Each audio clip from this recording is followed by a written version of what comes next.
In this video, I'm going to show you a simple method to fix Roblox stuck on joining server. So if your Roblox is just stuck at joining server, then there is a simple fix that you can use. If you find this video helpful, please like and subscribe to this channel.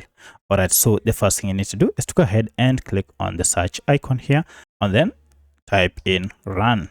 So run here, go ahead and open it. And then under this, go ahead and type in percentage just like that, and then click on OK. Now this will open the temporary files. Go ahead and search for Roblox. So you can simply search by just typing R here, and this will open folders that starts with R. So here you can see my Roblox folder is here, and this is a temporary file. From here, go ahead and click on it, and then right click on it and delete this just like that, and this file will be deleted. Don't worry, this will not delete your game or your application. This is just a temporary file.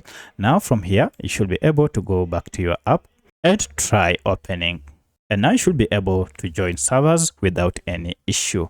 Now should this not work, you need to go ahead and now restart your computer and then go back to your Roblox player, and this should have fixed your problem. If you have any other question, kindly let me know in the comment section. Otherwise, thanks for watching, and let's meet in the next video.